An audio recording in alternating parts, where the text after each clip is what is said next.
In the soon-to-be Kingdom of Sweden was a region as yet unnamed, a province filled with adventures and challenges, with struggles and dangers, in an era of legends and myths. A province that would become Österbotten.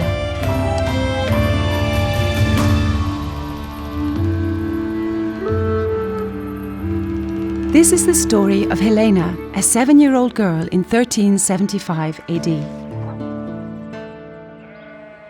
She lives on the Karleby homestead in the parish of Pedersöre, together with her father Lars Thorsson, one of the best-known farmers in the area. Helena is his pride and joy. He has carried several children to their graves, but Helena has remained. She helps out with everything, feeding the hens and milking the cows. This year she's been deemed old enough to take the cows out on pasture in the woods.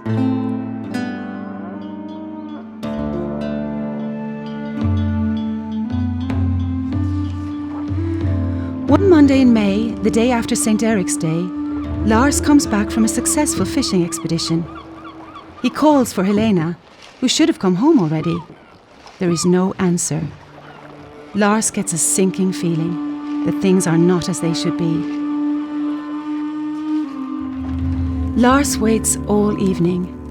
Night falls, but Helena is gone and stays gone all of the next day. Lars remembers the last time he saw her, as she took the cows away into the forest. She looked so happy. Lars is frantic. He searches for Helena day and night. The forest is full of strange beings, gnomes and an evil presence. Not to mention the wild animals, the wolf and the bear circling the woods.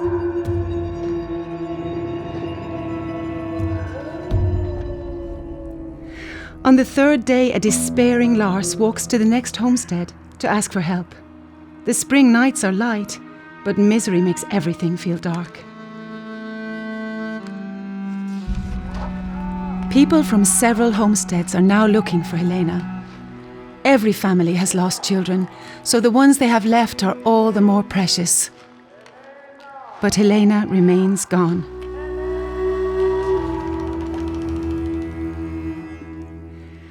On the 8th day, one of Lars's neighbours remembers Christina from Leppo village, a day's walk to the south. She had been in pain so horrible that she'd often fallen down and expected death to claim her. But Christina had heard of the Reverend Lady Birgitta, who had helped many people in need. Christina had promised to make a pilgrimage to Birgitta's monastery, if Birgitta would just release her from her pain. Some days later, the pains were gone.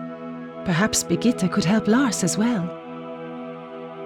The wretched Lars prays. Helena has now been gone for 9 days. Darkness falls and Lars enters a fitful sleep.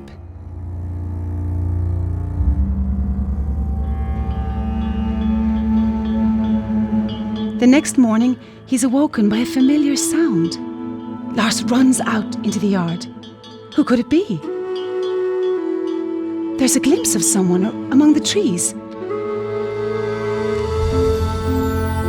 Lars falls to his knees. Helena walks slowly out of the forest, unhurt. This is beyond comprehension. Helena explains that she's seen bears as well as wolves, but none had harmed her. She hadn't even felt any hunger. A true miracle.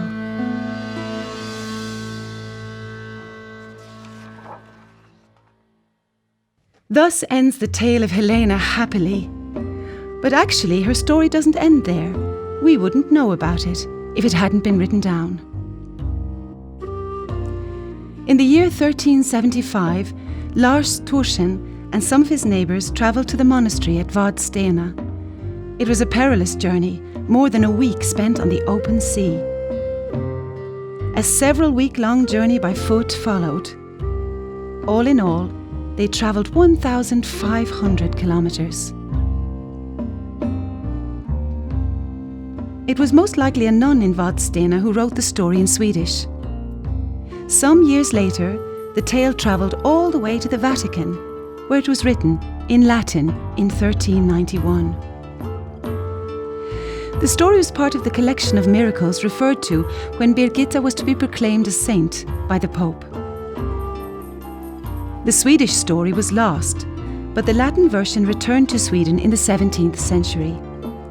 Today, it is stored in the Royal Library in Stockholm.